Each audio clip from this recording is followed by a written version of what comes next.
The elevator was locked for one patient. Nobody was allowed to know his name. Sierra Freeman, 22, oncology recovery nurse on the VIP wing at St. Alder Memorial. Black, 5'7", $61 in her account, and a double shift already behind her. At 5:40 in the morning, she was on her knees, cleaning room 709, while the hospital administrator counted her mistakes out loud in front of 2 colleagues. Then, suite 704 was sealed. 2 men in charcoal suits at the door. No name on the chart. Every nurse on the floor refused the room. Sierra pushed the door open. A Korean man in a pale hospital gown, IV in the back of his hand, a black dragon tattoo coiling up the right side of his neck, its head resting under his jaw. Kang Min-jae, they call him the Quiet One. He told her to get out. She didn't move. In here, you don't run the hospital. While you're under my care, you cooperate. The room went silent. He lifted 2 fingers, and his own head of security walked out. He refused medicine from every doctor in that building. He refused food. He refused the scans. But what he started doing next, in front of his own men, was something none of them could explain. Before starting the story, comment down below where you are watching from and what time it is there. If stories of karma, love, and hidden truths move you, leave a like. Be sure to subscribe to the channel and click join to become a member and help our channel. The mop handle snapped against the doorframe of room 709, and Sierra Freeman caught it before it hit the floor. Behind her, Gloria Bennett laughed into her hand. "You've got quick hands, baby. I've got 16 hours of practice." Sierra pushed the bucket back with her sneaker and dropped to a crouch. The spill ran under the bed rail, a long amber tongue of apple juice and crushed ice, already creeping toward the IV pole with the ribbon tied around it. She threw 2 towels down and pressed with her palms. "You didn't call anybody. I was going to. You were going to get up and do it yourself." Gloria adjusted her glasses on their chain. "I was going to consider it." Sierra wrung the towel into the bucket. The clock over the door said 5:40. Her shift had ended at 5. The shift before that had ended at 9 the previous night, and she had picked it up anyway, because the schedule had a hole in it, and because rent was the 14th. "You should be home," Gloria said. "I should be a lot of things." She ran the mop over the wet stretch twice, once with soap, once dry, and set the yellow caution sign at the foot of the bed. Then she went to the pole and untied the ribbon, wiped the metal underneath where the juice had run down, and tied it back. Gloria watched her fingers work the bow. "You fixed the bow. It was crooked before I got here." Sierra straightened. "You want the bed up or down?" "Up. Enough that I can see the hallway." "There's nothing in the hallway." "There's always something in the hallway at this hour." Sierra raised the bed 30 degrees and hooked Gloria's water cup within reach of her left hand, because the right one shook after 6 in the morning, and both of them knew it, and neither of them said it. She checked the line in the back of the old woman's arm. Good. She checked the pump numbers. Good. "Room 709 clear," she said into the hall. Patricia Nolan was standing 4 feet outside the door, with 2 night shift nurses behind her. Sierra had heard the heels. She had assumed they were passing. "Freeman. Ma'am. What is that?" Nolan's chin moved toward the bucket. "A spill.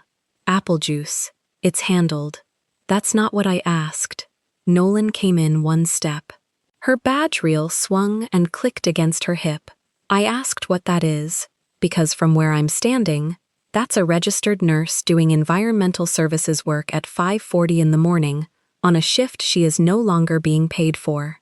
Behind her, one of the night nurses looked at the floor. The other looked straight at Sierra with a face carefully arranged into nothing.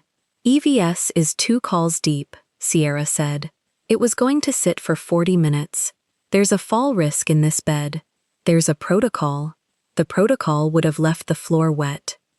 Nolan's mouth thinned. "You've been on this unit 14 months, And you have decided you're the exception to every workflow this hospital has built.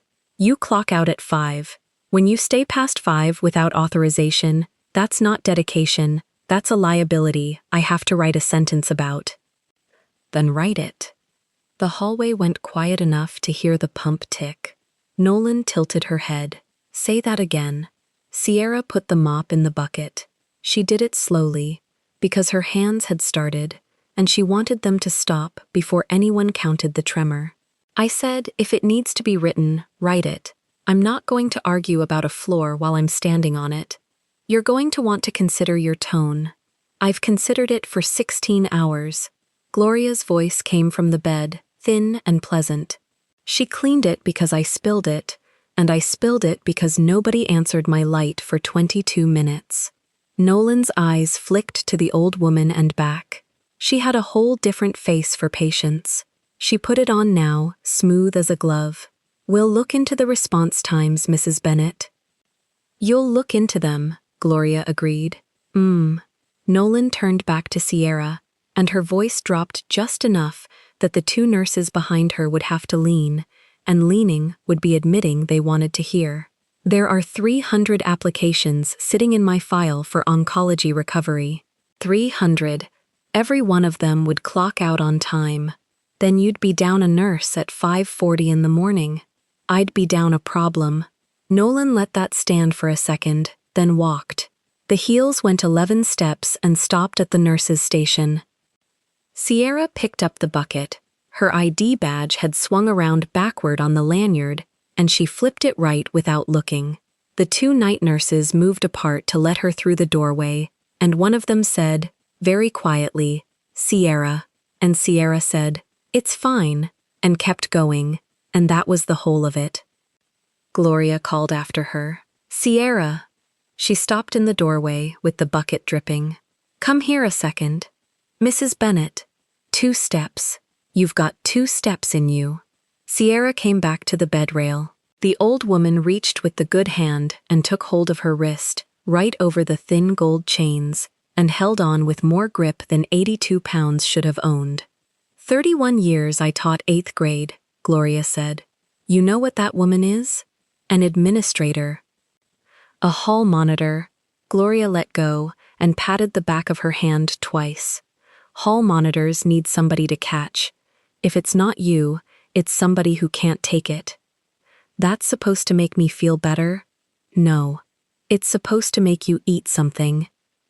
Sierra rinsed the bucket in the soiled utility room.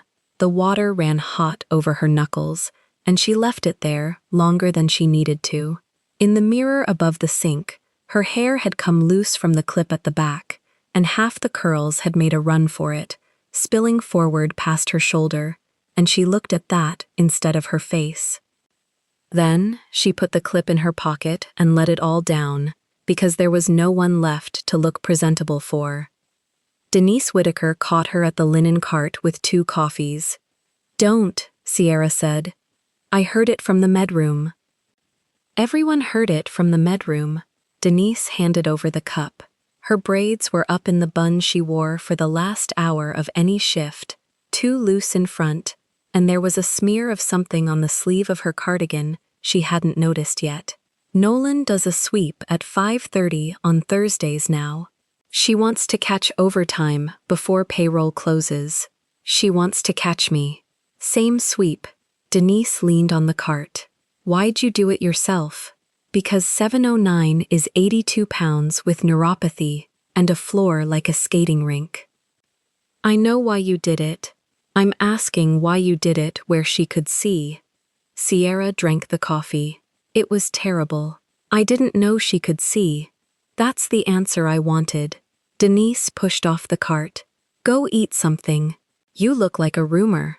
The staff lounge was full of the day shift coming in loud, so Sierra took the stairwell instead, the east one, between 4 and 5, where the radiator ran hot, and nobody used the steps because the elevators were faster. She sat on the 5th step from the landing with her back against the wall and her container of rice and stewed chicken on her knees.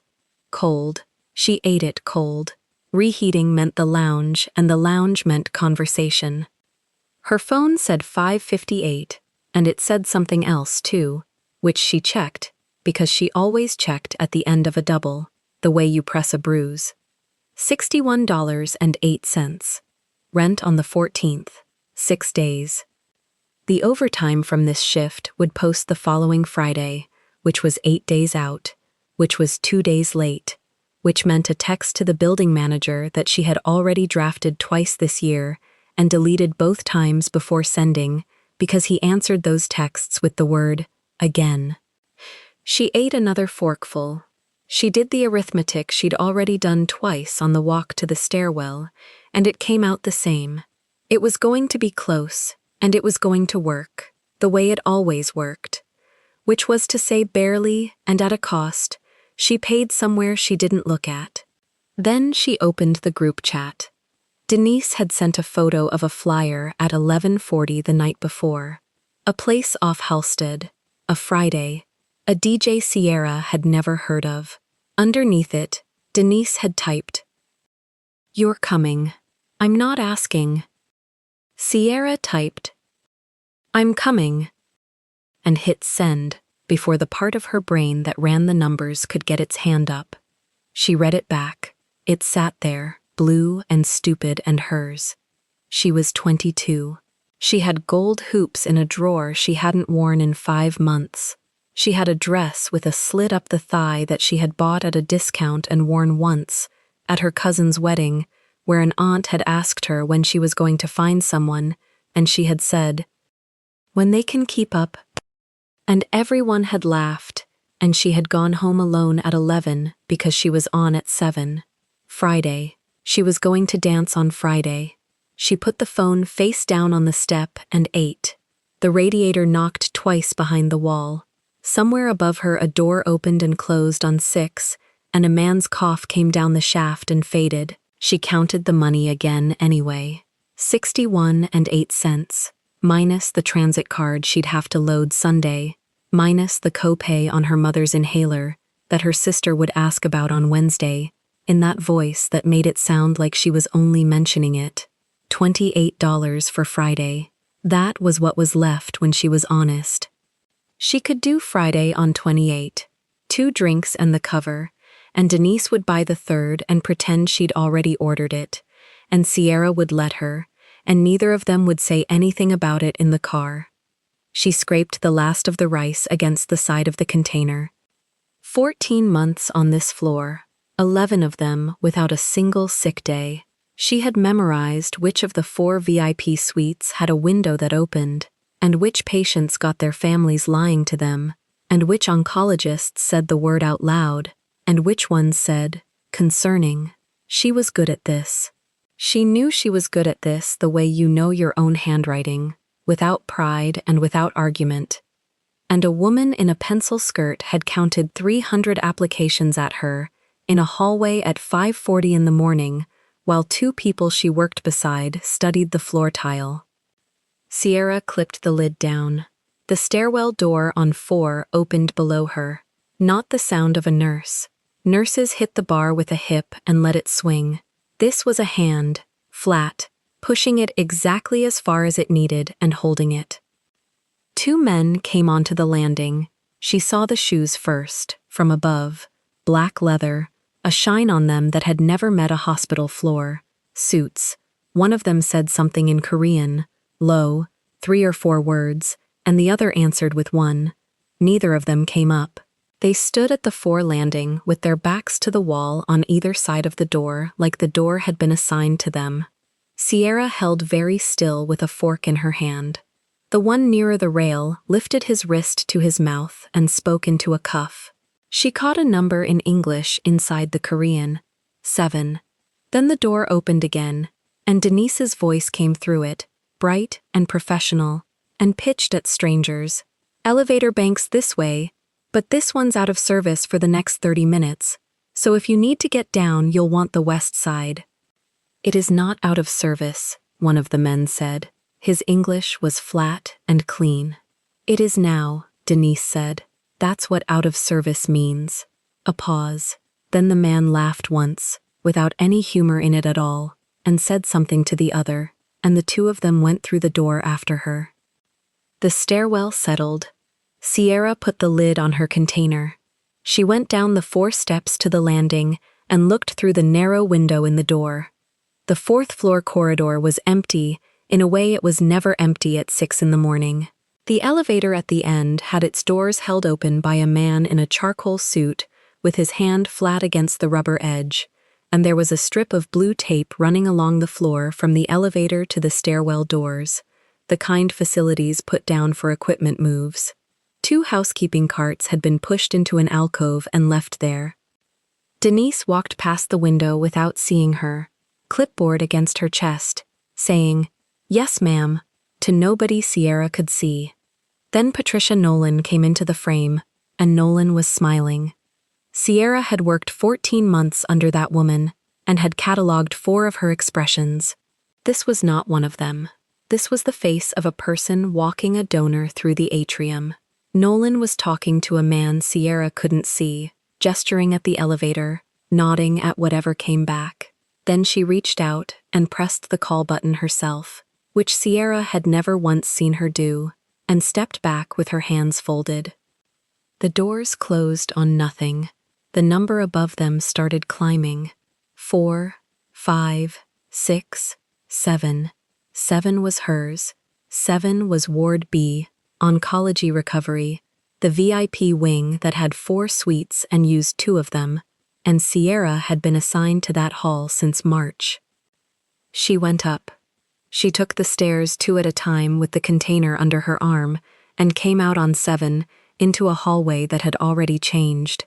The desk phone was off the hook and lying on the counter.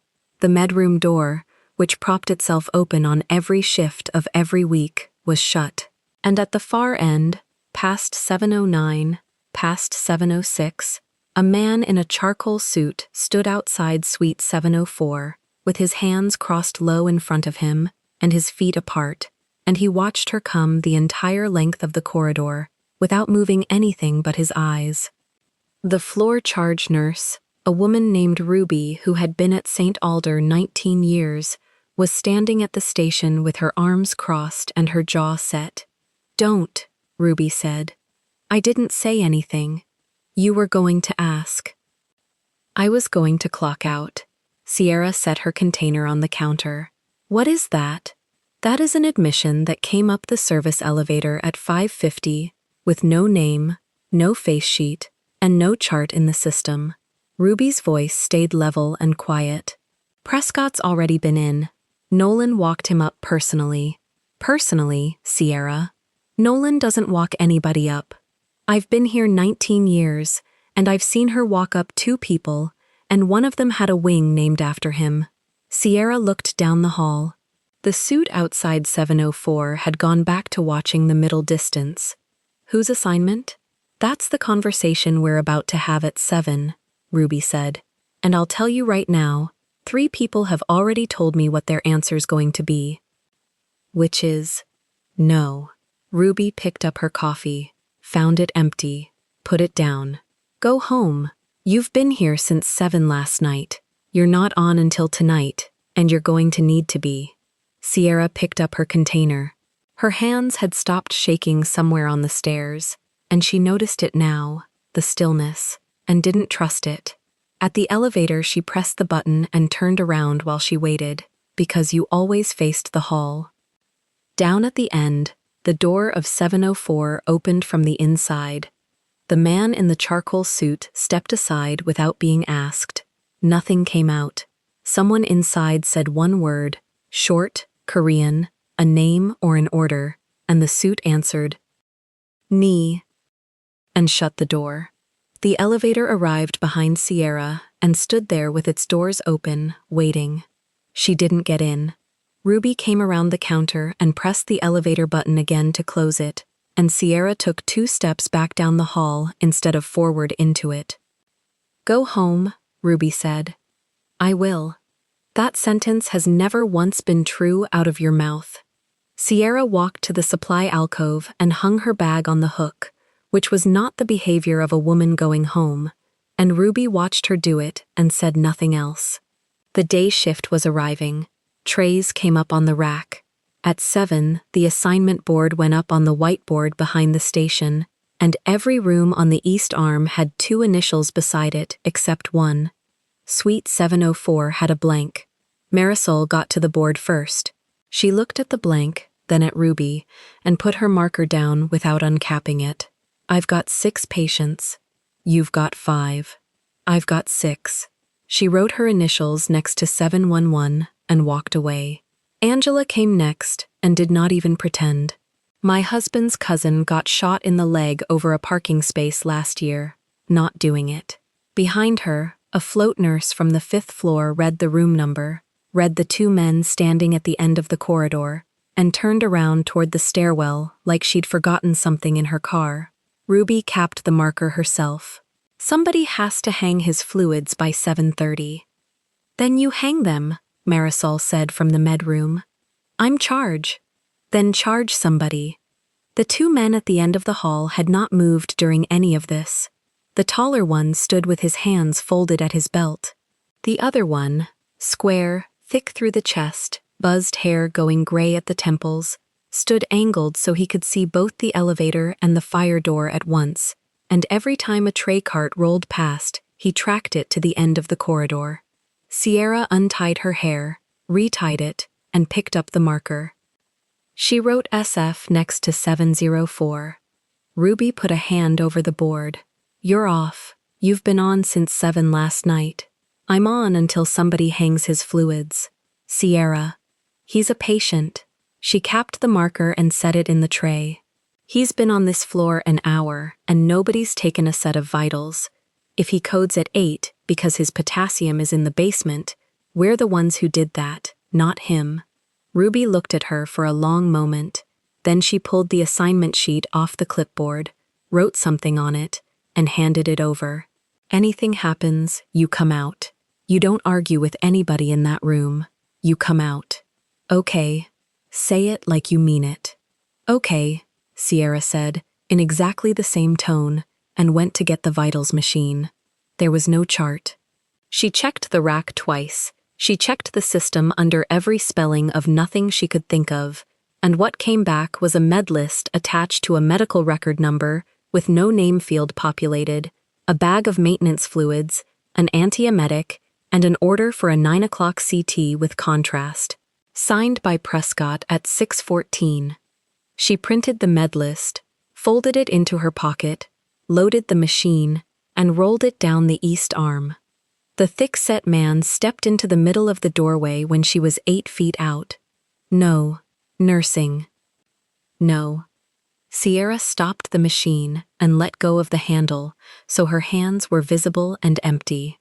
"He has an order for fluids at 7:30 and a scan at 9. If he doesn't get fluids before the contrast, his kidneys take the hit. That's not a threat. That's just what happens." The man's jaw worked once. He touched 2 fingers to the coil at his ear and said something short in Korean, listened, and did not move. "What's your name?" she asked. That got his eyes onto her properly for the first time. "Why?" "Because I'm going to be asking you to move about 9 more times today, and I'd rather use a name." Something crossed the flat of his face that was almost nothing. He stepped 1 pace to the left, not aside exactly, just enough, and said, "Yoon, Sierra." She pushed the machine past him. The room was dark. Somebody had pulled the blackout curtain all the way across and clipped it, and the only light came from the pump and the strip under the head wall. Cold. Somebody had turned the thermostat down to 64. She hit the panel and brought the overheads up to half. The man in the bed turned his head toward the light with the slowness of someone deciding whether it was worth the effort. Broad through the shoulders and gone thin under them, the way people got thin in this ward. Not softly, but like something had been taken out from underneath. IV in the back of the left hand. A heavy watch still on the wrist above it, which nobody wore in a hospital bed, unless nobody had ever told them no. The gown collar sat open at the throat. The tattoo came up out of it. Black ink, a dragon. Its coils climbing the right side of his neck, and its head laid just under the jaw like it was resting there. Sierra had grown up on the west side. She knew what a man looked like when other men stood in his doorway. She read the ink, and she read the 2 suits in the hall, and her stomach did one slow turn, and then her hands finished what they were doing, which was unwrapping the blood pressure cuff, because her hands had been doing this for 14 months and did not consult her about it. "Good morning," she said. "I need your left arm." His eyes came all the way open then. Out. One word. Not loud. It arrived the way a hand arrives on a table. Behind her, the door opened, and Yoon was in the room, and the temperature of the whole thing changed. She felt it in the back of her neck. Sierra set the cuff down on the blanket. "You want to say that again slower," she said. "Or do you want your fluids?" Nobody in the room breathed for a second. "Get out," Min-jae said. She pulled the chair out from the wall with her foot and sat down on it. Not close, 6 feet, at the end of the bed, where he could see all of her. "No," she said, "not until you understand something, and then I'll leave whenever you want." Yoon took a step. Sierra did not look at him. "In here, you don't run the hospital." Her voice stayed exactly where it had been. "I'm not saying that to disrespect you.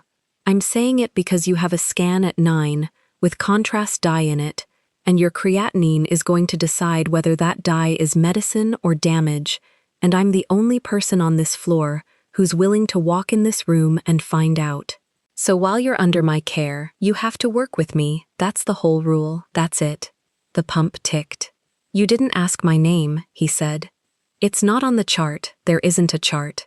She held up the folded printout. "You're a number and a bag of saline. So I'm going with what I've got." "Which is?" "Room 704.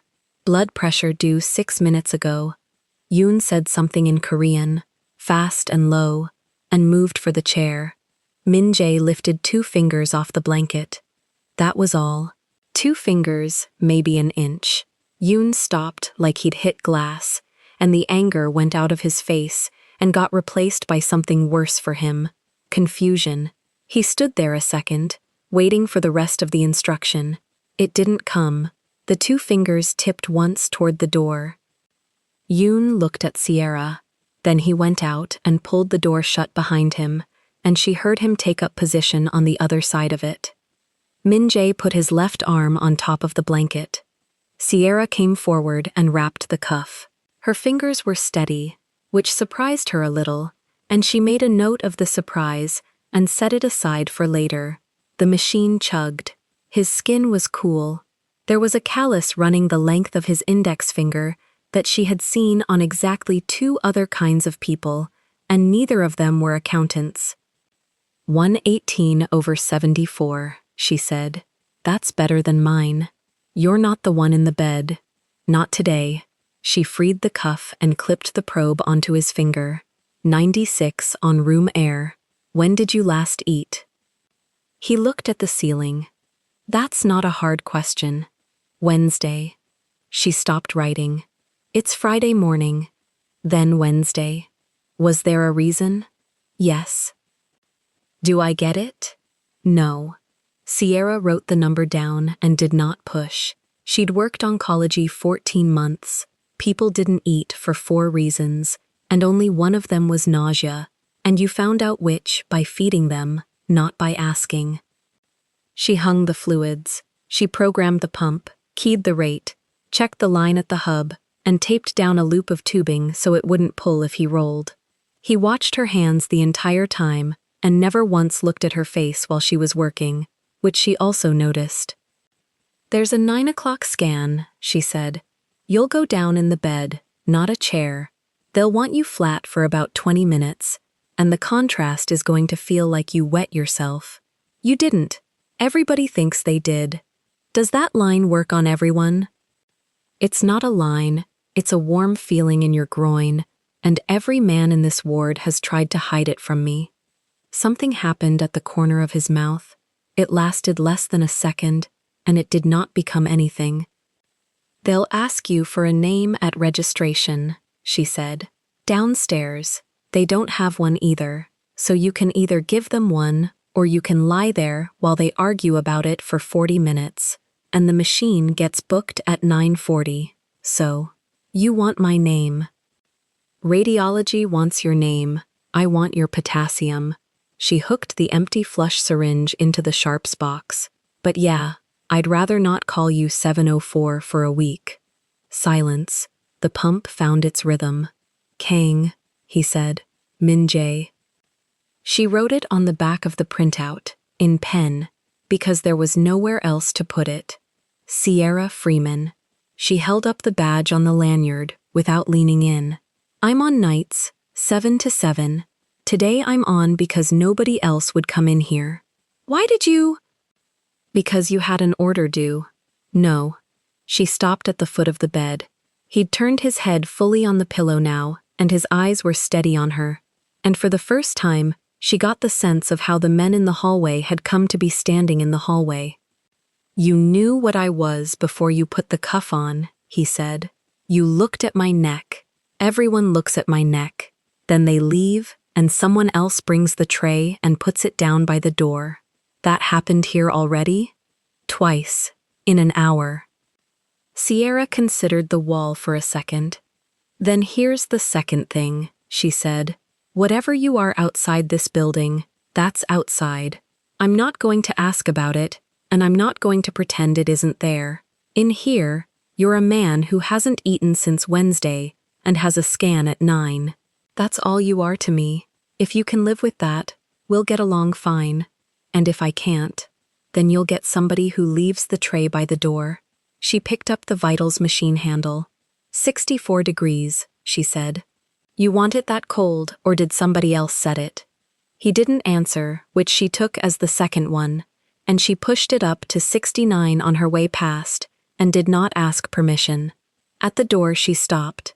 Blackout curtain stays if you want, but you've got the east side? Sun comes up over the parking structure around 7:40, and it hits this room for about 10 minutes, and it's the only good thing on this hallway. She left the curtain clipped and went out. Yoon was directly outside. He'd heard everything through a door that stopped nothing, and he looked at her the way a man looks at a piece of equipment he has not been briefed on. Kitchen's closed till 8, Sierra told him. He hasn't eaten in 2 days. When it opens, I'm bringing him something soft, and if he throws it back at me, I'll bring another one. If you want to check the tray, check it. Just check it fast. It goes cold. Yoon's jaw moved. You do not speak to him like that. I speak to everybody like that. He is not everybody. He is on this hallway. She pushed the machine past him. You want coffee? There's a pot at the station. It's terrible. She was halfway down the corridor when she heard him say, very quietly, in English, why did he let you sit down? She kept walking, because she didn't have an answer, and because the answer was going to matter later and she wasn't ready to hold it yet. Ruby was at the station with her arms crossed. Marisol had come out of the med room. Angela had a chart open that she was not reading. All three of them were looking down the hall at her, and Sierra realized they had been standing there the entire 11 minutes. Well, Ruby said, 118/74, 96 on room air. He's NPO by his own choice since Wednesday, not by order, and he's going down at 9. She handed over the sheet. Name's Kang. Kang. Min-jae, hyphen. Ruby stared at the paper. He gave you a name.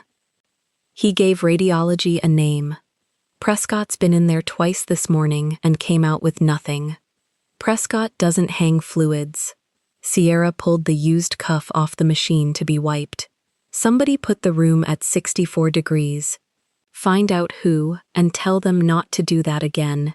He's got no fat on him at all. Marisol said, slowly, you're taking him. Tonight, too.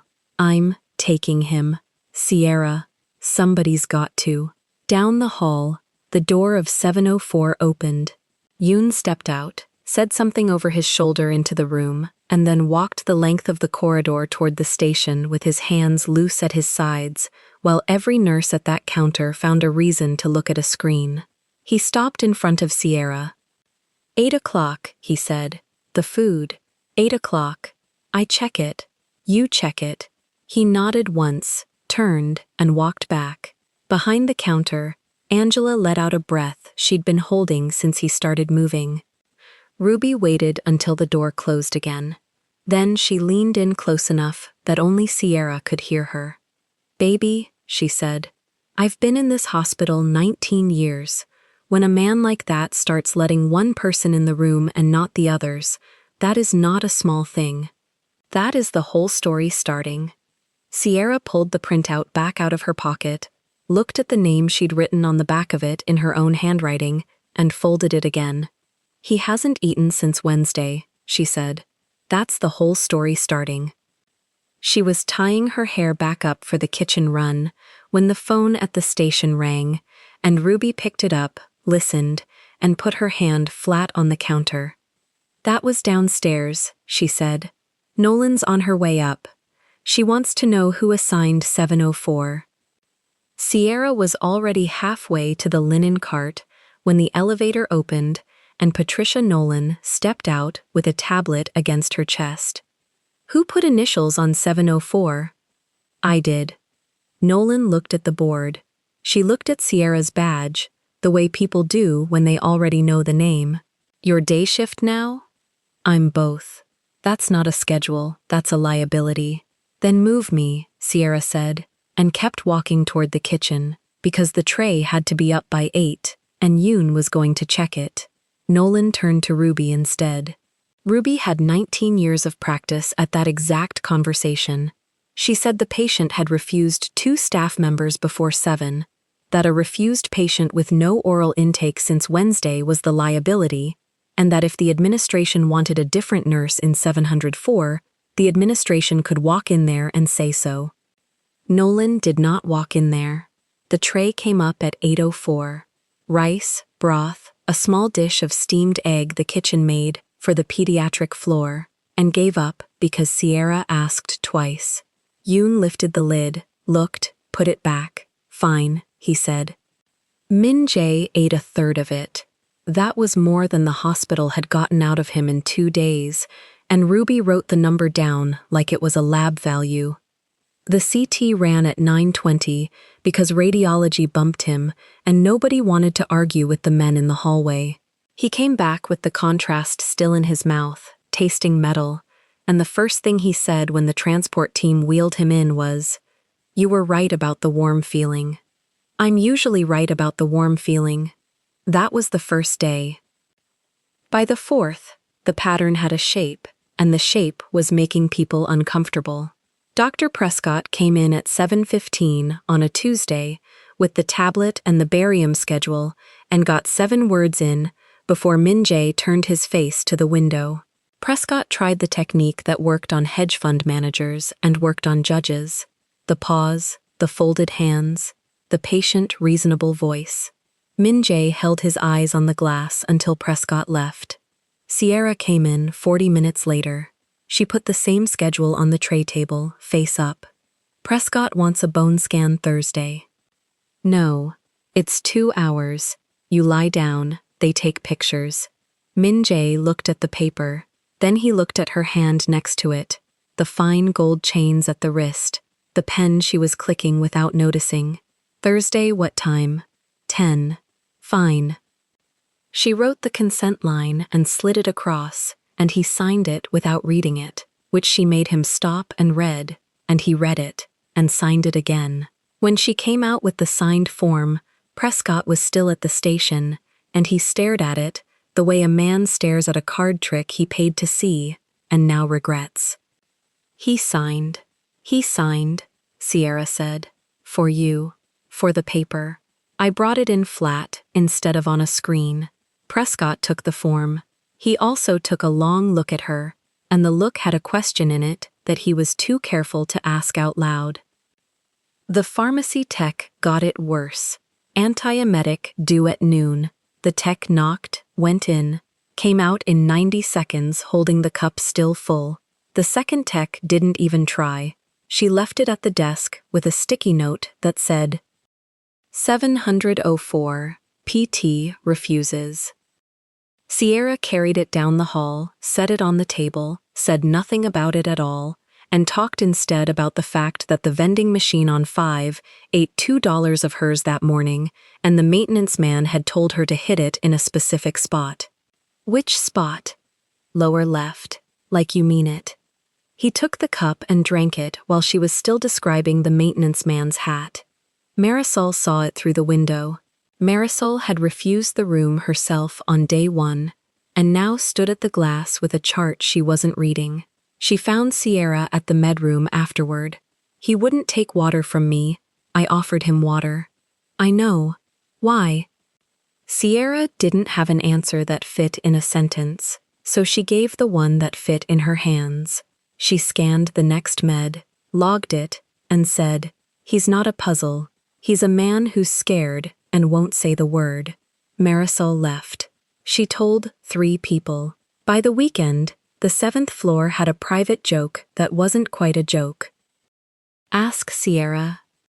And the joke traveled down to 5, and by the middle of the 2nd week, a resident from the 5th floor came up to ask if the nurse in Ward B could get 704 to sit for an echo, and Ruby said, dry as chalk, that the nurse in Ward B was not a consult service. Yoon Sung-hoon watched all of it from a folding chair he had brought himself. He counted. That was his job, and he could not stop doing it. 11 days. 4 doctors turned away. 2 priests. 1 sent by an aunt in Seoul. 1 sent by nobody, wandering. 6 trays left on the floor by 6 different people. 1 nurse, 22 years old, 5'6", who walked in without knocking and came out with an empty cup. On the 9th day, a man came up from the garage. Not staff, heavy coat, wet shoulders, a folder under his arm, a name Sierra never learned. Yoon stopped him at the corridor, and the 2 of them spoke Korean at a volume that carried nothing. Sierra was at the linen cart 8 feet away, folding. Then the door of 704 opened by itself, and Min Jae said 1 word. The man with the folder went back to the elevator. Yoon shut the door and stood in front of it, with his hands crossed and his jaw doing something complicated. He caught Sierra looking. He came from Seoul, Yoon said. He can come back Thursday. Visiting hours are 2 to 6. Yoon almost smiled.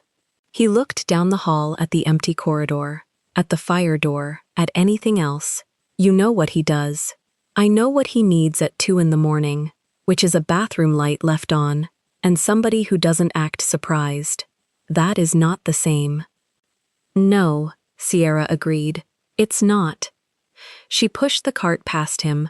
Behind her, Yoon said something under his breath in Korean that she did not catch and did not ask about, and he did not offer. The nights were the part nobody else saw. Ward B goes quiet after 11. The floor buffer stops. The phones go to the desk.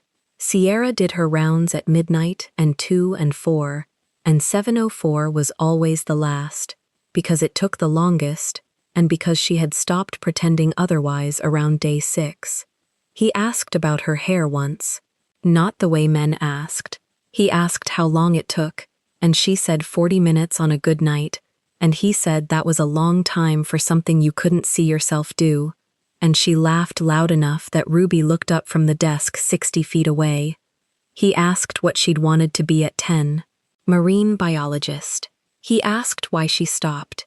She said her mother's insurance and a community college brochure. He asked how much a semester cost, and she said, no. I only asked the number.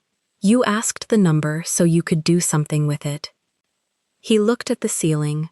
That's a terrible reason to refuse a question. It's my best one. She told him about Gloria in 709, who had taught 8th grade English for 31 years and still corrected the whiteboard when the aides misspelled. Nausea. She told him about the sunlight at 7:40 and how it had already started coming 5 minutes earlier as the month turned. She told him her sister called every Wednesday about their mother's inhalers and that she'd stopped answering on Wednesdays and started answering on Thursdays, so the call would at least be her idea.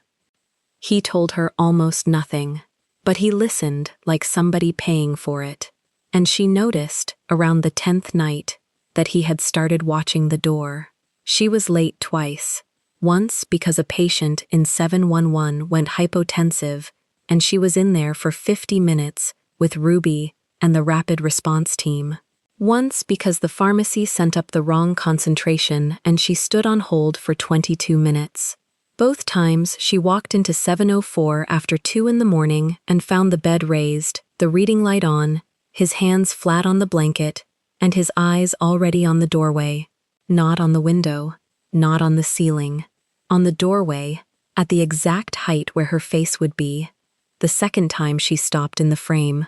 "How long have you been sitting like that?" "I don't sleep well." "That's not what I asked." Min Jae moved his eyes to the wall clock and back, which was an answer, and both of them knew it. She came in and took his blood pressure, and it was 132/84, up from his baseline, and she wrote it down and said, "Your pressure's up." "It's up because you were sitting up waiting." He held still. Somewhere down the hall, the ice machine dropped a load. "Do you want me to lie?" he said. "No." "Then it's up because I was waiting." Sierra wrapped the cuff and hung it on the hook. She stood there with the chart against her hip, and she made a decision she'd been circling for 4 days, and she made it out loud, because the ones you make quietly are the ones you break. Kang. She used the name flat, the way you use a name in a hallway. "I'm going to say this once, and I need you to hear the whole thing before you answer." He turned his head fully toward her. He hadn't done that before. "While you are my patient, nothing happens." The reading light hummed. "Nothing," she said again. "Not a look I have to explain to Ruby, not a gift, not a favor, not a hand. You are in my care, and that means I hold something over you, whether either of us wants me to, and I'm not going to be the woman who used it. Not for a good reason, not for a nice one." Min Jae's fingers moved once on the blanket, and after isn't a room I'm standing in tonight. That's not a no. It's not a yes either. It's a rule, and it's not up for a discussion, and it's not something you negotiate with your face. She hadn't known she was going to say that last part. It landed somewhere. His jaw shifted. For 11 seconds, the man who had turned 4 doctors and 2 priests and a courier from Seoul out of his hallway said nothing at all. Then, understood. Sierra breathed out through her nose. "Say it back." "You want me to repeat it?" "I want to know it went in." "While I am your patient," he said, "nothing happens." He said it the way other men said prices, exact. Once. She nodded and picked up the empty water pitcher and got as far as the door before he spoke again. "Sierra." She stopped with her hand on the frame. "No one has given me an order in 19 years. I noticed." "I wanted you to know that I noticed too." She left. In the hallway she stood with the pitcher against her chest for longer than the pitcher required. Yoon was in the folding chair with his eyes shut, or pretending. He did not open them. He said, quietly, in English. He said yes. He said, understood. Same word, different mouth. Sierra walked to the sink. The next morning, Denise came up from 4 with 2 coffees and the specific walk of a woman who had heard something. "Girl." "No. I didn't say anything. You walked it." Denise handed over the cup and leaned on the counter and lowered her voice under the level of the desk phone. "Marisol says he won't take a pill from anybody but you. Radiology says he won't lie down for a scan unless you're in the room. Ruby's charting it like it's a clinical finding. It is a clinical finding. Sierra, he eats when I bring it. That's not romance, that's intake." Denise looked at her for a second too long. "How many hours you worked this week?" Sierra drank the coffee instead of answering. "You skipped Friday," Denise said. "Off Halsted. You said..." "I'm coming. I have the text." I picked up. You picked up for 2 weeks straight. Rent was the 14th. Rent cleared the 14th. You told me. Denise set her cup down. So what's Friday now? Down the hall, the door of 704 opened 4 inches. Not a person, just the door, moved by a hand that stayed out of sight, the way a man checks whether a hallway has the sound he expects in it. Both women saw it. Denise picked her cup back up. She said. At 7:40, the sun came through 704 the way it did, 10 minutes of it across the foot of the bed, and Sierra was in there with the morning vitals and the tray. Min-jae ate all of it. She wrote 100% in a box that had been reading, refused for a floor's worth of nurses 2 weeks earlier. Thursday, he said, the bone scan. 10. You'll be there. I'll walk you down. I don't go in the room. There's radiation exposure, and I'm not pregnant, but I'd like to keep the option. That got something out of him. It was almost a laugh. One sound, through the nose. She'd gotten 3 of those in 14 days, and she was keeping count, and she knew exactly how bad an idea it was to be keeping count. She stacked the dishes. At the door, she turned around because he was watching her again, and this time he didn't look away when she caught it. Rule stands, she said. The rule stands, he agreed. And then, as she stepped into the hall, in the flat voice he used for numbers, how long is an admission like mine, usually? Sierra stopped. Depends what they find. And if they find nothing, then you go home, she said, and I never see you again. The tray was heavy in her hands. She got it to the cart. Behind her, the door of 704 stayed open a long time, and when she looked back down the corridor, Yoon Sung-hoon was on his feet, with the earpiece out of his ear, staring at his employer through the glass, like a man watching a building change shape. At the desk, Ruby put the phone down slowly. Radiology moved him, she said. The scan's not Thursday. When? They pulled it to this afternoon. Prescott's orders. Ruby looked up. He added a full panel. Sierra? He added the biopsy. Sierra took the phone out of Ruby's hand, before Ruby finished the sentence, then gave it back. Tell them I'm coming down with him, she said. Sierra. He signed for the scan with me in the room. He'll sign for the biopsy the same way. She pulled the schedule off the printer and folded it once. What time? They said 2. 2 o'clock left her 6 hours. She spent the first one on the rest of her assignment, because the rest of her assignment was still people. She hung a bag in 7-Eleven. She walked Gloria Bennett twice down the hall and back, one hand under the elbow, the IV pole with the ribbon rolling behind them like a dog on a leash. You look like a woman with a second job, Gloria said. I have a first job. It's just loud. Gloria stopped at the window. That man in the corner room. Which man? The one with the shoes outside his door. Gloria patted her arm and started walking again. Feed him. Nobody in this building feeds anybody. At 9:40, Sierra sat down at the workstation behind the counter to close her charting. And that was where it started. And it started with something small. Room 712 had discharged Tuesday.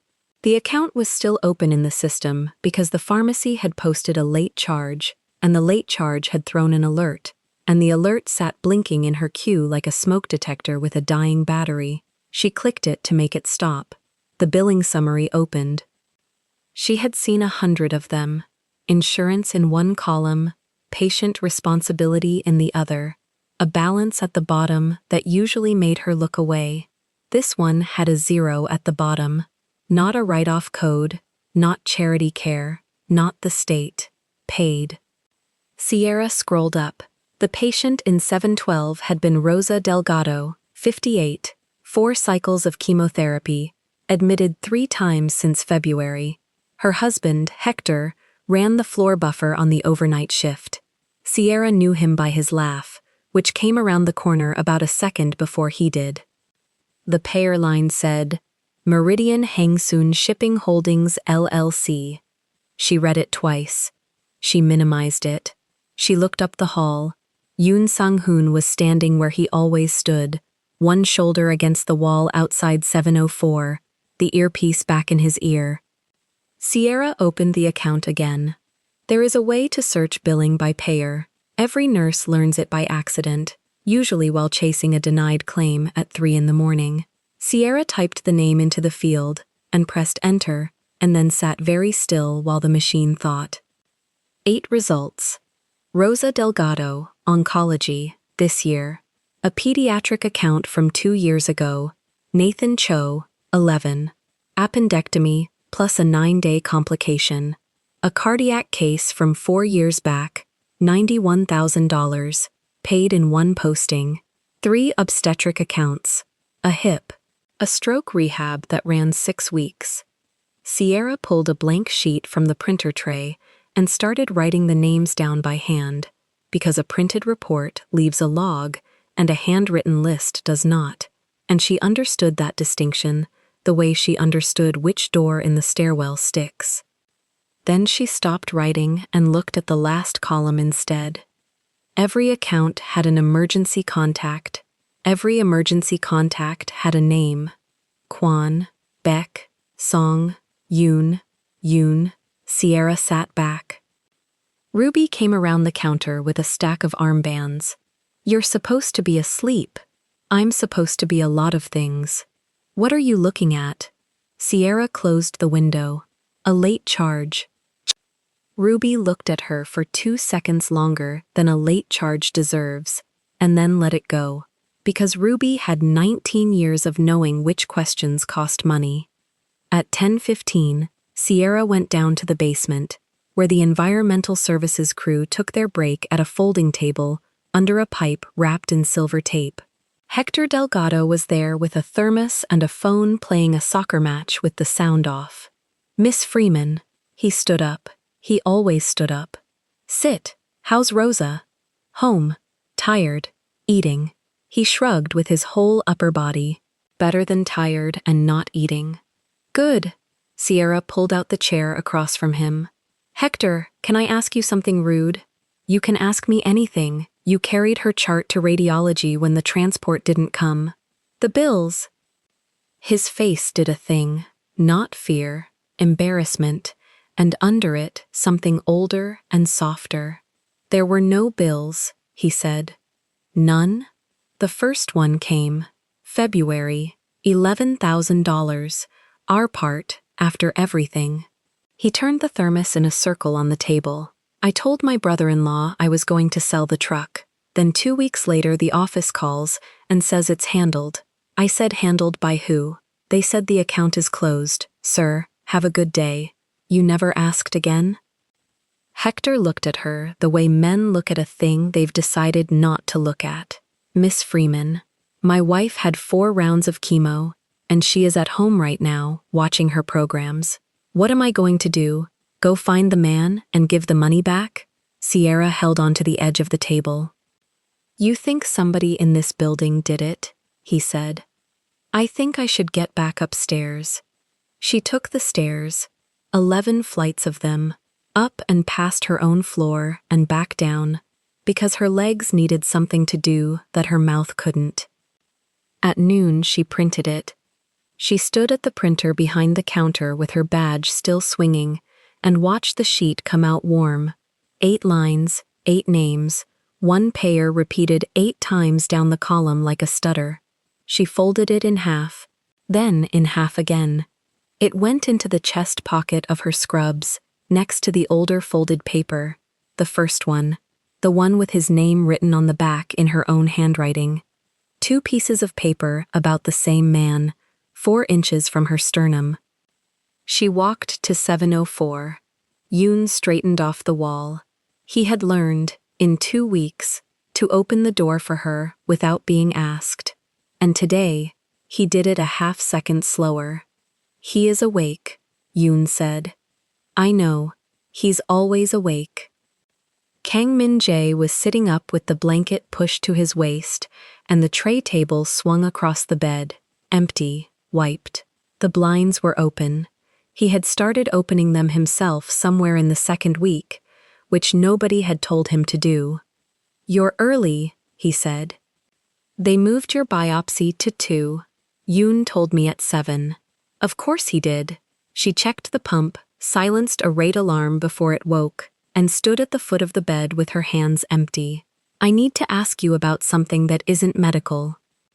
"Then ask." She took out the printed sheet. She unfolded it, put it on the tray table, and turned it so it faced him. He looked at it for a long moment without touching it. "Meridian Hungsoon Shipping Holdings," she said. "Room 712. Rosa Delgado. Her husband buffs the floors on this unit. 4 rounds of chemo. $11,000 out of pocket. Paid in full by a shipping company that has never shipped anything into this city." Min Jae picked up the sheet. His thumb went down the column. 7 more, Sierra said. 4 years, a kid's appendix, a hip, 91,000 for a heart, 1 payment, February of the year before last. She waited. "Every emergency contact on that list is one of your men's families.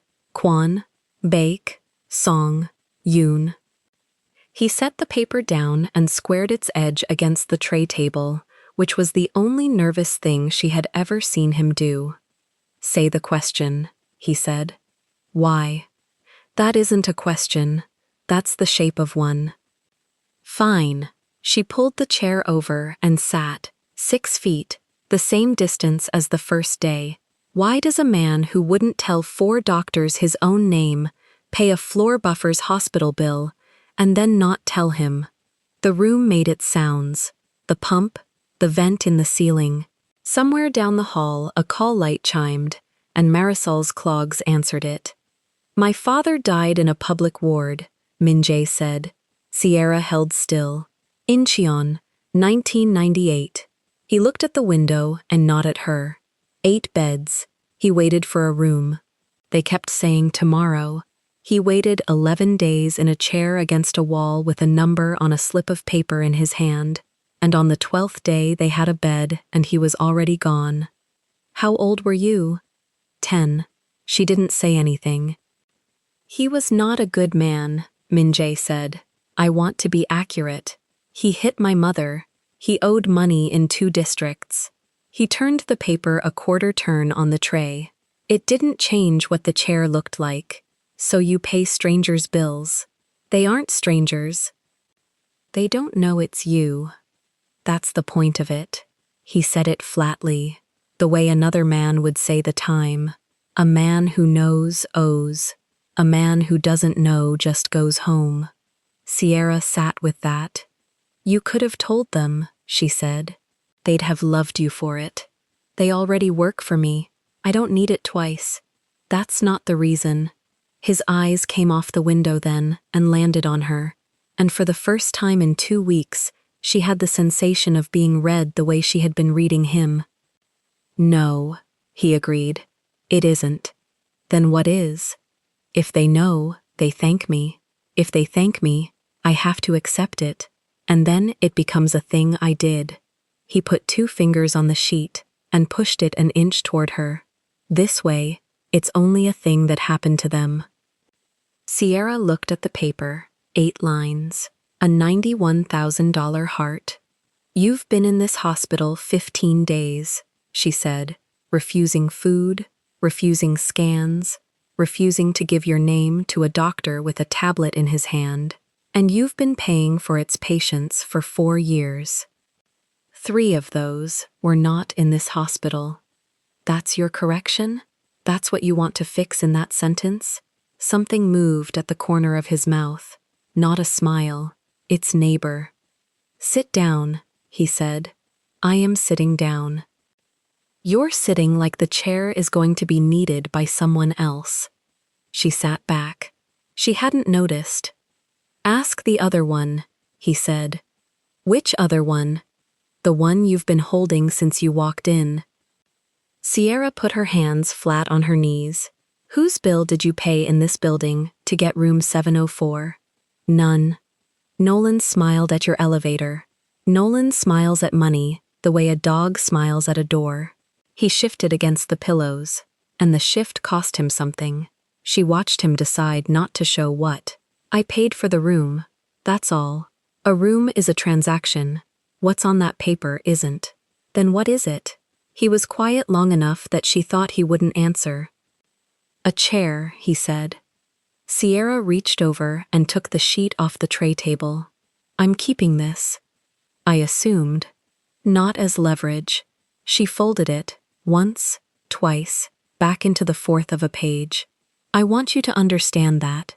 If somebody ever puts a badge in front of me and asks what I know about you, I'm going to tell them the truth, which is that you're a patient with a mass in his abdomen who eats 100% of his tray when the sun is on the wall.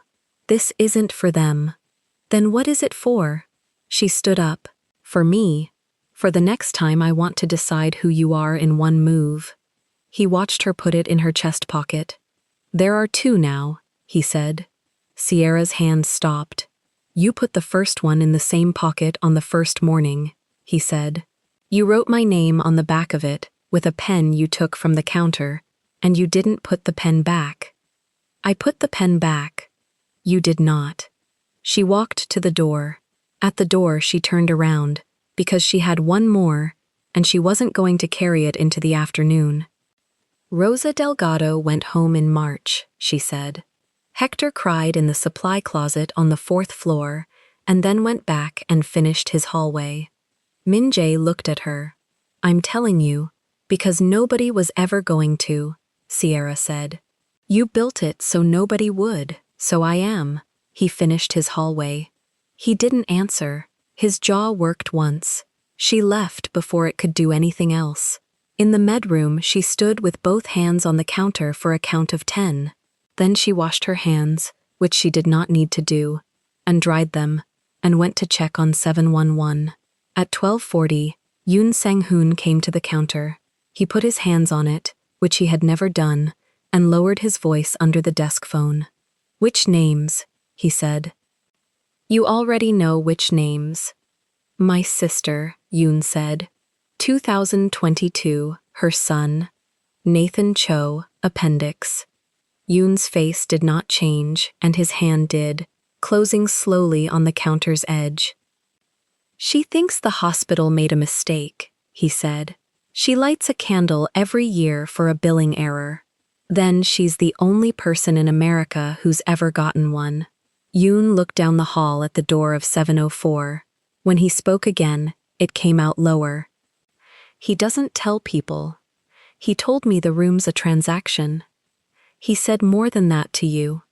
Yoon straightened, and the professional came back over his face like a shade coming down. 2 o'clock. Radiology. I will walk down with you. You'll walk behind us. There's a rule about the corridor. There is a rule about everything with you. That's the job. Sierra spent the last hour before 2 doing the small things. She warmed a blanket. She wrote the biopsy consent items on the whiteboard in his room in her own handwriting because he had said once that he liked knowing the order. She checked the last lab and did not like the ALP and made herself stop looking at it. At 1:50, she came in to take him down. He was already sitting on the edge of the bed with the gown tied and the blanket folded on his knees, which was not something patients did. You're early, she said. You said 2. I said 2, and everybody in this building is late to 2.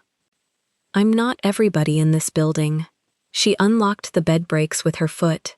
No, you're the one who's about to hear the word pressure and think it means something else. Will you be in the room? I'll be in the room. Say the rest of it. Sierra stopped with her hand on the rail. The rest of what? The sentence you say to me before every one of these. He looked up at her, and the flat stare wasn't flat. You always say the same thing, and you always say it at the door. She let out a breath. While you're my patient, she said, nothing happens to you in this hospital that I don't walk in with. That's the one. That's the one. She rolled him out. Yoon fell in 8 feet behind. Marisol stepped aside at the corner and pretended to be reading a chart. Down on 4, someone had left the floor buffer parked against the wall, with the cord looped over the handle, and Min-jae looked at it as they passed, and then looked at nothing for the rest of the ride. At 2:40, they took the sample. At 3:10, he was back in 704 with a pressure dressing on his right flank and orders for bed rest until morning. At 3:50, Sierra sat down in the med room with her back to the door, took the folded printout out of her chest pocket, and looked at it one more time. Then she stood, opened her locker, slid the paper under the shelf liner where she kept her spare badge clip, and shut the door. She was still holding the lock when Ruby's voice came over the unit phone, flat in a way Ruby's voice never was. "Sierra! Prescott's on his way up. He's got the preliminary panel, and he's not waiting for tomorrow." Sierra locked the cabinet and met Prescott at the elevator instead of at the door of 704. He had the tablet against his chest, like something he was carrying up a flight of stairs. His glasses had slid down. He started talking before the doors finished opening. The preliminary panel came back from the frozen section. "Say it in the med room," Sierra said. "Not in the hall." He followed her. She shut the door. He set the tablet on the counter and turned it toward her, and she read it standing, one hand flat on the laminate. High mitotic index. Poorly differentiated cells at the margin. Preliminary red, consistent with an aggressive malignant process. Full pathology pending, 48 to 72 hours. She read it a second time. Then she read the header, the MRN, the collection time, 1440, because there was a part of her still hoping the machine had handed her the wrong man. "How aggressive," she said. The word the pathologist used on the phone was unhappy. Prescott took his glasses off and cleaned them on his coat, which was a thing he did when he had nothing else to do with his hands. "If the final confirms, we're looking at surgical consult inside a week. Possibly not resectable. I won't know until I know. Percentages. I don't give those before the final. You give them to families." "He doesn't have a family in this building," Prescott said, and then heard himself and stopped. Sierra straightened the edge of the tablet with one finger until it was square to the counter. "He has a chart. Who tells him?" "I do. That's mine." He put the glasses back on. "But he doesn't hear me. 14 days, Sierra. I have gone into that room 11 times. He turns his face to the window. "He signed a consent for me once, and only because you carried the paper in flat and put a pen on top of it.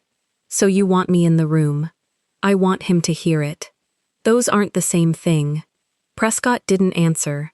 He picked up the tablet, and his thumb hovered over the screen, and he said, quieter, "He's 48 hours from a word that will follow him for the rest of it. I'd rather he heard it from a room that has you in it than from a room that doesn't." She looked at the clock over the door. 16:05. "Give me 20 minutes, she said. "He came off the table an hour ago. He's on flat bed rest, and I haven't checked his dressing since 15:10. 20 minutes. And you sit down when you say it. Don't stand over him." Prescott blinked. "All right." She checked the dressing first. The flank was clean, no strike-through, the pressure bandage exactly where the tech had left it. She changed his water. She raised the head of the bed 8 degrees, which was the most she was allowed, and put the pillow under his right arm so the weight came off the site. He watched her do all of it. "Somebody's coming," he said. "Why do you say that? You did the room first." She snapped the glove off. "Dr. Prescott has the preliminary." Min-jae looked at the ceiling for a moment. Then he reached over with his left hand, the IV hand, the tape pulling, and pressed the button that brought the bed up another 2 degrees on his own. "Sit him where I can see him," he said. Prescott came in at 16:28 and sat, because she had put the chair where he had to. He said the words in order and he didn't decorate them. Preliminary, aggressive, final in 72 hours, surgical consult on standby. Min-jae listened the whole way through without interrupting, which Prescott had not been prepared for, and it made him talk longer than he meant to. "Doctor." Prescott stopped. 72 hours. Yes. Then, in 72 hours you will come back and say something else, or you will come back and say the same thing louder. Min-jae's hand stayed open on the blanket. Until then, there is nothing for me to do. You can ask questions. You told me you don't answer them before the final. Prescott opened his mouth and closed it. He stood, and at the door he did something Sierra logged and said nothing about. He put 2 fingers briefly on the foot of the bed, the way you touch a doorframe on your way out of a house. When he was gone, the room stayed very quiet. The IV pump ticked over into its next cycle. "Vitals," Sierra said. "Take them." She took them. Pressure, 126/80. Pulse, 74. Nothing that told her anything, which was its own kind of information, because a man who had just been told that had a body that should have argued. "You already knew," she said. "I stopped eating on Wednesday because I could not keep water down for 2 days before that, and I have seen this in other men." He turned his head toward her. "I came here to be told what I already knew by someone I could not intimidate." "That's the first straight answer you've given me about Wednesday. You stopped asking. I put it in the chart as poor oral intake, unspecified," she said. "Now I'm going to have to correct it. Then correct it." She wrote it standing at the counter with her back to him. When she turned, he was still watching the door Prescott had gone through.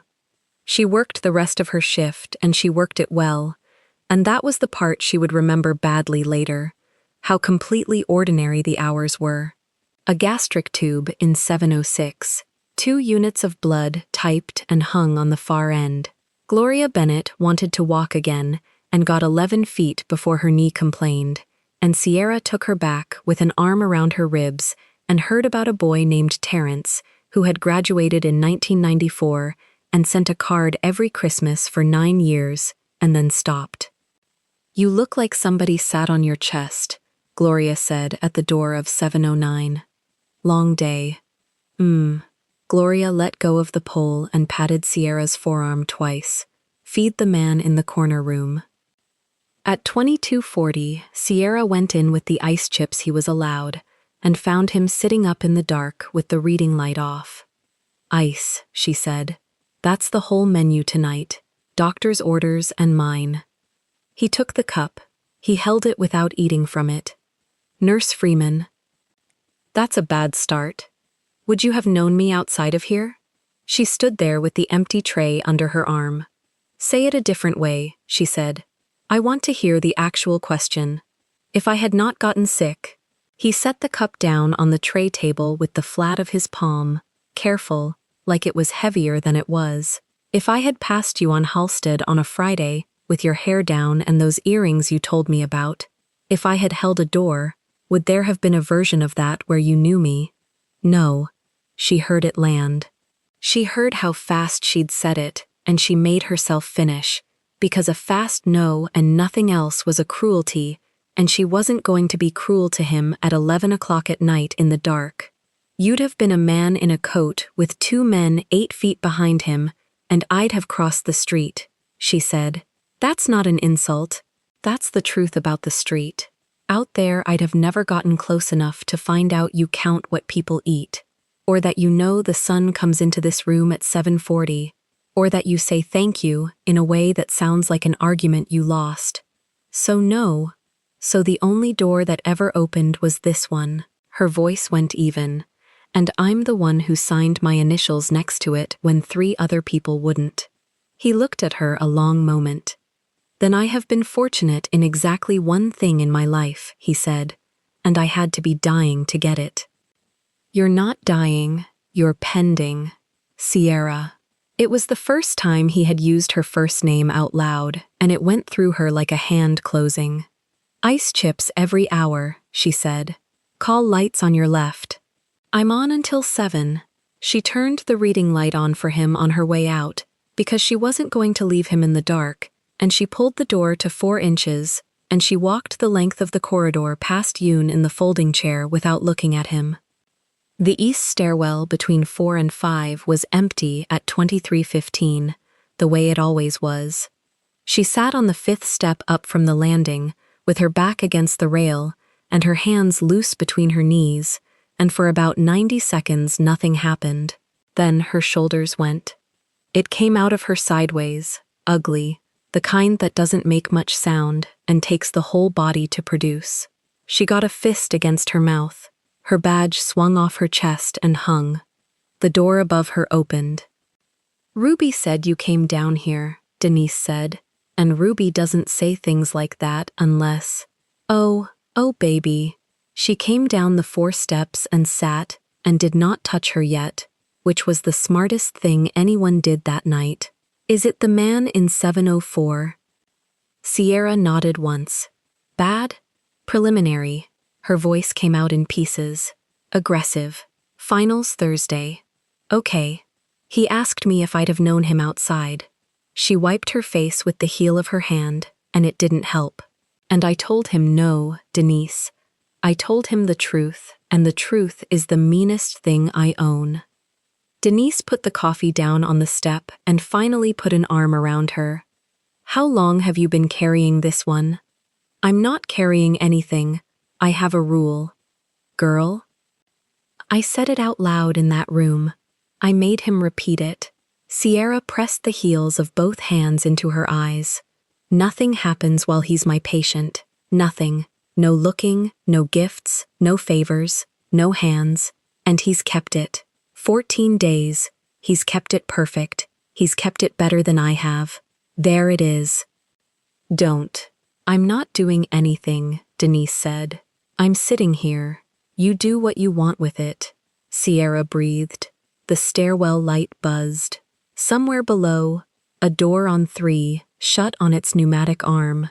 "He's a bad man," she said. "Probably." He paid for Rosa Delgado's chemo and never told Hector. And he did it because his father died in a chair in Incheon, waiting for a bed. And I'm supposed to hold both of those things in the same head at the same time. You are holding both of them. I'm holding them badly. Denise pushed the coffee 2 inches toward her with one finger. You've worked 29 of the last 32 days. You blew off Friday. You blew off the Friday before that. When was the last time you ate something that wasn't standing up? Tuesday. And that's why you're on a stair. Denise squeezed her shoulder. This isn't about the panel. The panel's just what finally got in. Sierra took the coffee. It had gone lukewarm and she drank it anyway. Thursday, she said. I just need to get to Thursday. She did not get to Thursday. At 07:12, at the end of the shift, with her bag already on her shoulder, the unit phone rang, and Ruby answered it, and then stood up, which Ruby did not do for phone calls. Sierra. Administration. Now. They want you in the office, not up here. Nolan's office had a window that looked at another wing. She had a folder open, and squared to the edge of the desk, and a second chair pulled in from somewhere, for a woman from HR whose name Sierra caught, and immediately lost. Sit down. Sierra sat. A concern was raised Monday regarding conduct in Suite 704, Nolan said. It's been documented. I want to be clear, this is not disciplinary at this stage. It's a review. By whom? Concerns are received, not attributed. Nolan turned the folder a few degrees. The language used was excessive familiarity with a patient, extended time in the room outside of care tasks, unaccompanied presence during night hours, voluntary assumption of the same patient across consecutive day and night assignments for 14 days, which is itself a scheduling violation you signed yourself into. I signed myself in because 3 nurses refused the room, and one of them walked out through the stairwell. That isn't in the concern. No, Sierra said. I imagine it isn't.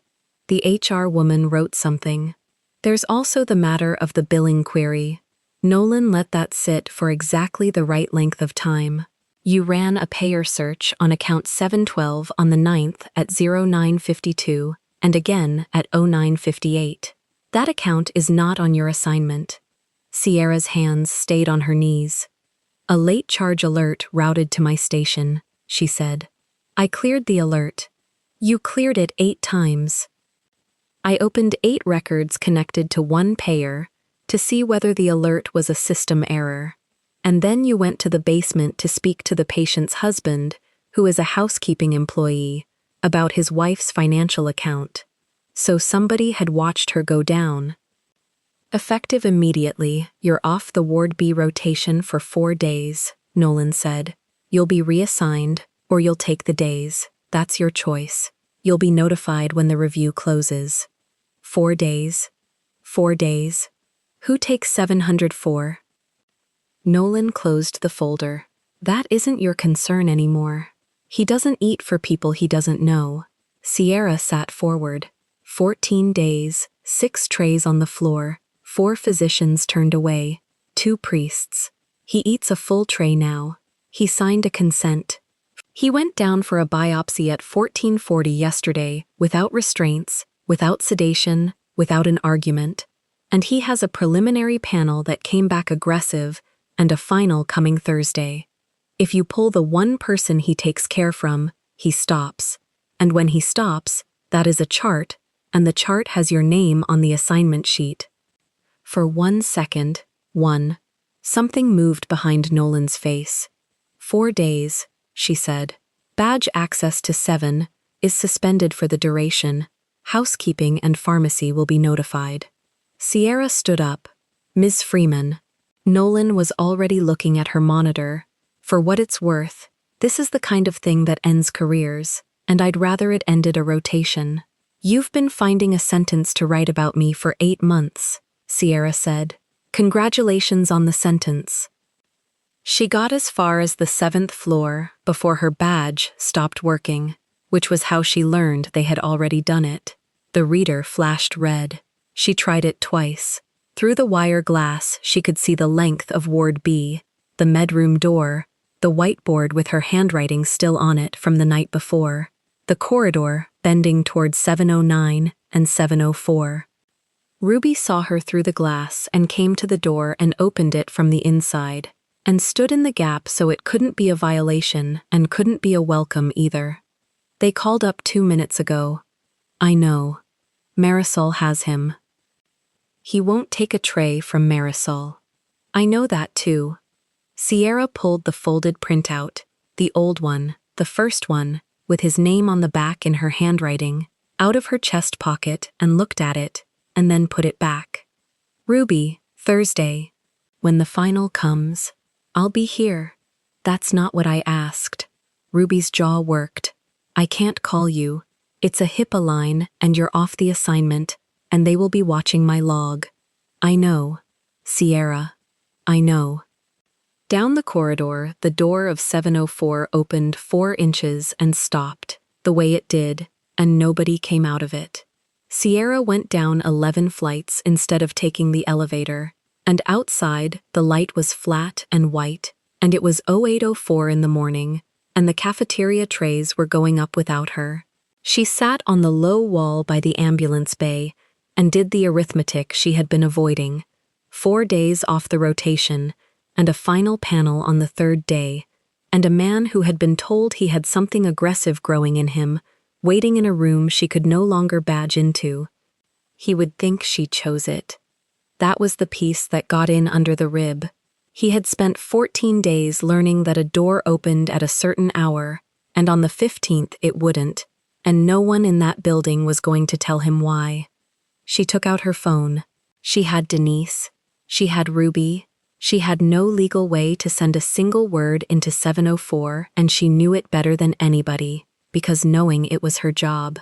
At 0820, a black sedan came up the ambulance ramp the wrong way and stopped, and the rear window came down. Yoon Sang-hoon looked at her over the top of the door. Nurse Freeman, he said. Get in the car. Sierra opened the sedan door and stayed on the wall. Say it from there. Yoon Sang-hoon set his phone face down on his knee. He asked for you at 6. Marisol brought the tray. He looked at the door until she left. Then he told her to take it out. How much did he eat? None. She rubbed the heel of her hand across her eyebrow. 4 days. The pathology landed on the 3rd. I can drive you to your apartment, Yoon said. I don't want a ride. I want a phone number. He wrote it on the back of a parking stub with a pen from his inside pocket and handed it out through the window. This reaches me, not him. Good enough. She folded the stub into the chest pocket, on top of the older printout, and pushed off the wall. Tell him I didn't leave. He won't believe me. Then tell him twice. The 4 days did not pass cleanly. She slept 11 hours the first day and woke at 10 at night with her body still set to the ward.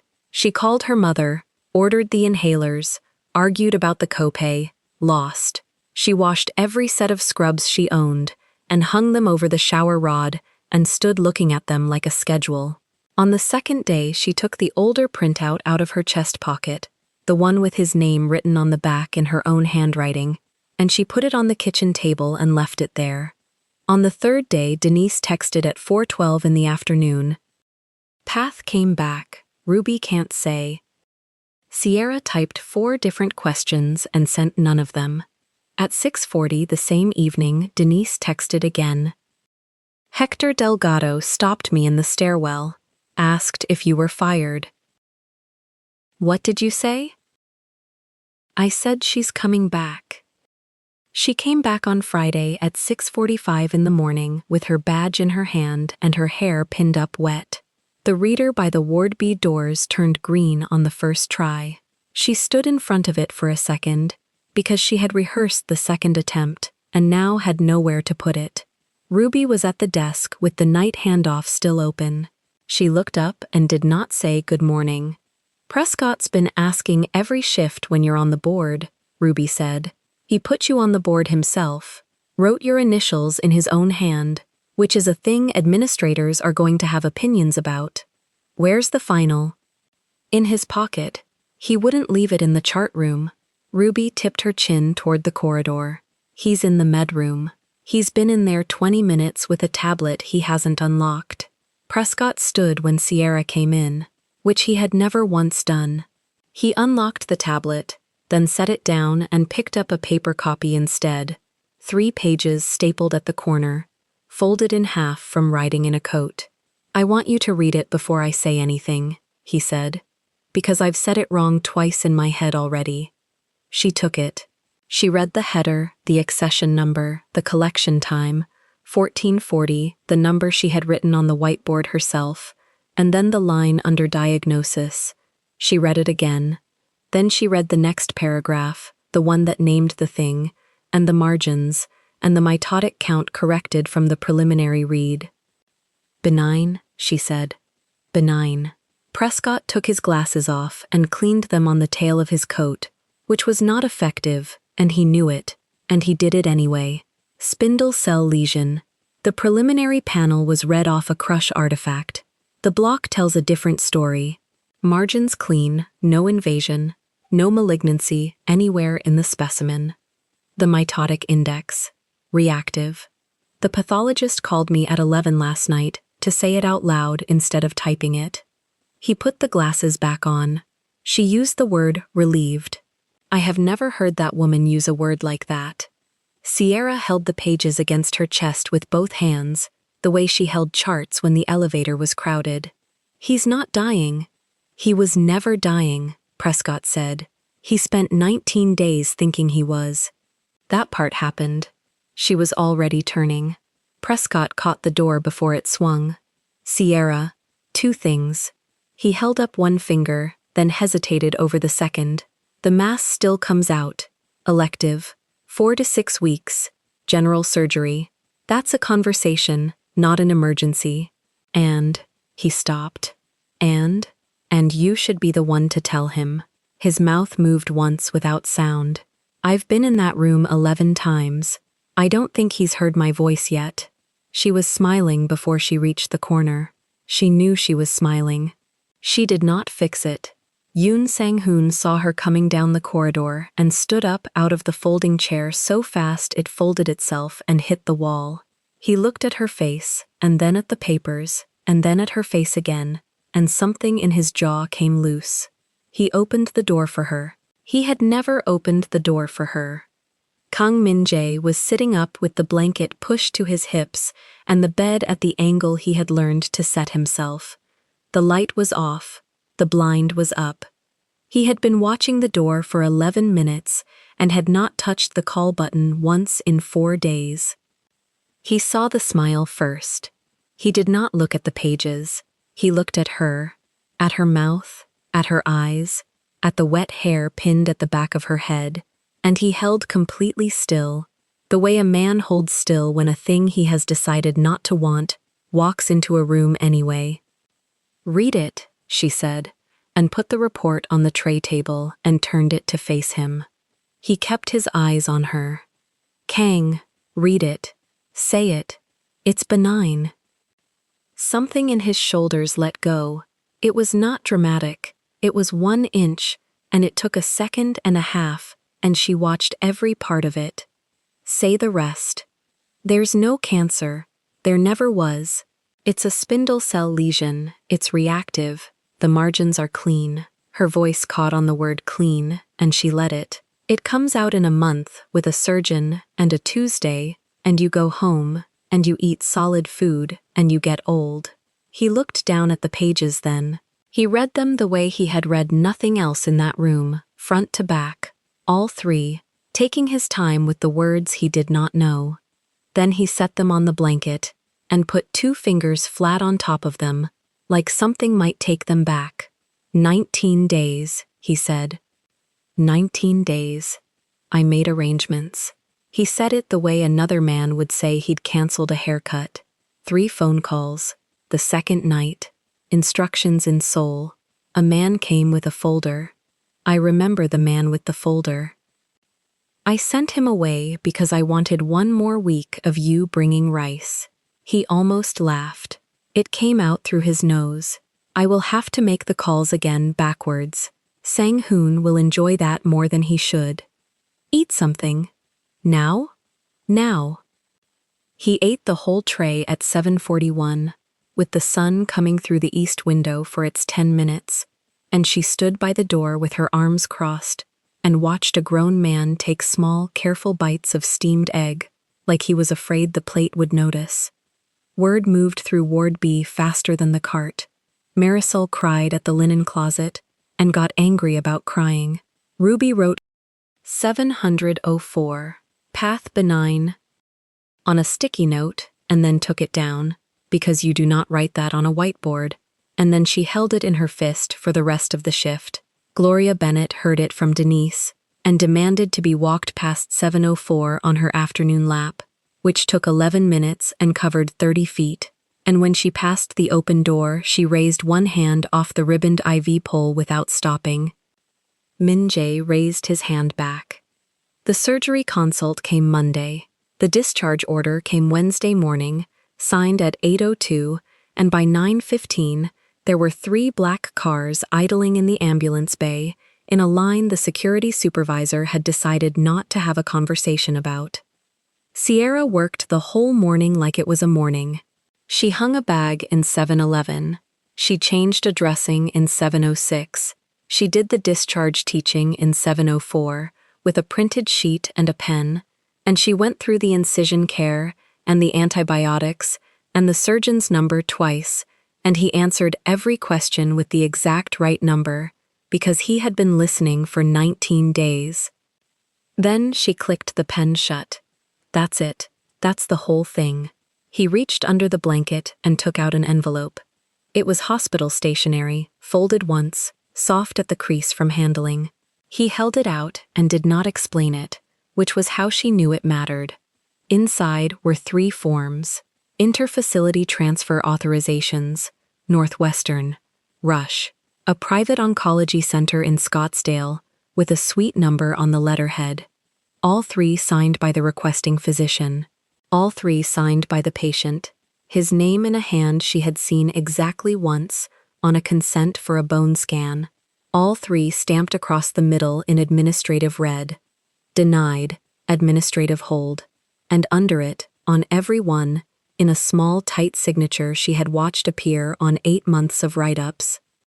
P. Nolan. Sierra read the dates. She read them again. These are from the 9th. 11 days before the biopsy, he said. You had transfer authorizations approved 11 days before we cut into you. I had 3 hospitals with better machines and better surgeons and a helicopter available in 90 minutes. He watched her hands. I signed all 3. Sang-hoon walked them down to her office himself. And she denied them. Her voice had gone flat and quiet. She denied a transfer for a patient with a suspicious abdominal mass. She held you here. Do you understand what that is? That's not a policy. That's a... She held me here because I asked her to. Sierra stopped. I told her, Min-jae said, that the transfers would be requested, and that when they came across her desk, she would stop them. She stopped them. She stamped them within the hour. She was very efficient. He looked at the papers in her hands. She thought it was money. I let her think it was money. It cost me nothing to let her be the woman she already was. Why? It came out with no question mark at all. You know why? Say it out loud. You made me say mine out loud. He turned his head toward the window and then back, and this time, he did not take the long route. Because none of them had you in it. She stood there with 3 sheets of paper in her hand, and no professional sentence anywhere in her body. 11 days, she said. You could have been out of this building 11 days before anyone put a needle in you. You'd have had the surgery already. You'd have had a private floor and a chef and a nurse who left the tray outside the door. He said it without heat. I have had every room a man can buy, Sierra. Nobody ever told me to sit up straight in one of them. You let them tell you that you were dying. I let a doctor with a paper tell me what a paper said.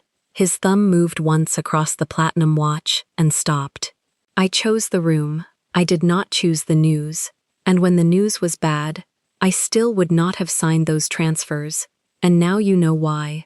And I do not have a better answer than the one I gave you. She folded the 3 forms along their old crease and handed them back. Her hand was steady. Everything above her wrist was not. Keep them, she said. You're going to need them. For what? For the 2nd week of August, when the state comes through this building on their walkthrough, and somebody asks how the administrative hold codes get used on Ward B. She was already thinking 3 moves down the corridor, and he watched her do it, and the corner of his mouth moved. Hold on to them. Don't do anything with them. Somebody's going to ask, and when they do, I want the answer to be paper and not a favor. That is the first time you have ever asked me for something. That's not a favor, that's a chart entry. Understood, he said, and both of them heard the other time he had said that word, and neither of them touched it. She wheeled him down at 10:20, because policy is policy, and he did not fight her on it, which Yoon noticed and filed somewhere behind his face. Min-jae was in the black 3-piece with the overcoat across his shoulders and the platinum watch loose on a wrist that had lost weight in 19 days. The wheelchair went into the elevator. Sierra pressed L. The doors opened on a lobby that had no business being that full at 10:23 on a Wednesday. Hector Delgado was standing by the information desk, with his cart parked and his cap in his hands. 2 housekeepers from the 4th floor, 3 of the night shift nurses who should have been asleep 4 hours ago, Marisol, Ruby, who had come down in her own coat, which she never did, a pharmacy tech Sierra had argued with about an antiemetic 20 days ago, holding a paper cup of coffee for no reason. Gloria Bennett sat in the 3rd chair by the window with her ribboned IV pole beside her, like a walking stick she had dressed for church. Denise Whitaker was standing on the 2nd step of the lobby stairs with her phone already up and recording, because Denise had known for 11 days that this was going to happen and had said so out loud to at least 4 people. The 3 black cars sat past the glass. 6 men in dark suits stood along the curb, and Yoon Sang-hoon came around the front of the middle one and stopped and did nothing, because there was nothing in his job description for this. Sierra brought the chair to the yellow line by the doors and set the brake. Min Jae stood up out of it. He did it slowly, one hand on the arm, and he straightened all the way, all 6 feet of him, and he turned around to face her. "So it's over," he said. The lobby had gone very quiet in the way lobbies do. "Your admission is over." "And us?" She looked at him. 19 days of a rule she had said out loud and made him repeat.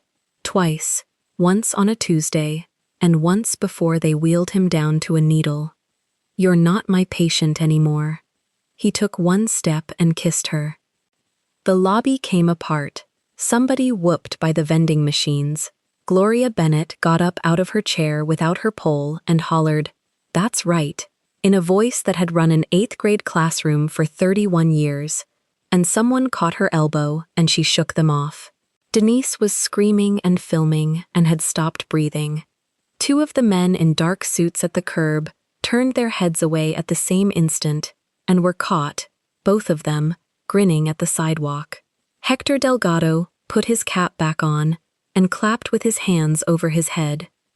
Patricia Nolan had come through the corridor doors 30 seconds earlier to see what the noise was, and she was clapping, 3, 4 beats, elbows in, on reflex, the way a person claps in a room where everyone is clapping, before her hands understood what her face was doing, and stopped. Nobody looked at her. That was the part. Sierra pulled back an inch and looked out over his shoulder at all of it. At Ruby with 19 years of hospital in her arms folded. At Marisol wiping her jaw with her wrist. At the pharmacy tech. At the night nurses who had refused a room and were now standing in a lobby at 10:30 in the morning to watch how it ended. Nobody was surprised. Not one face in that lobby was surprised. "They knew," she said. They knew in the first week. Min Jae kept his hand where it was, at the small of her back, over the blue scrubs. Sang-hoon knew before either of us. He asked me on day 2, why I let you sit down. I did not have an answer for him then. "Do you have one now?" He reached into the inside pocket of the overcoat and took out the 3 folded transfer forms and held them up between 2 fingers, and he smiled. The whole thing, no half measure, the first one anybody in that building had ever seen on him. I stayed sick as long as I had to.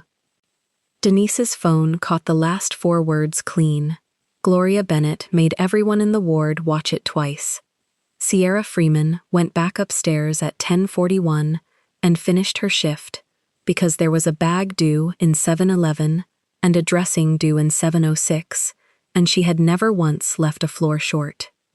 The elevator doors closed on her with the smile still on her face. If you want to watch all the stories without any ads and also get access to bonus scenes, extended epilogues, and exclusive spicy chapters, head over to our Patreon. Scan the QR code on the screen. The link is in the description or in the pinned comment. See you there. If this story moved you, stop for a moment and reflect. Have you ever cared for someone the whole building treated as dangerous and seen who they really were? Have you ever held a folded piece of paper that proved a person was better than everyone believed? And would you have said the rule out loud, the way Sierra did, even knowing what it might cost you? Tell us your experiences and feelings in the comments. We read them all. And if you believe in stories about dignity, care, and hidden truths, leave a like, be sure to subscribe to the channel, and click join to become a part of our community and help the channel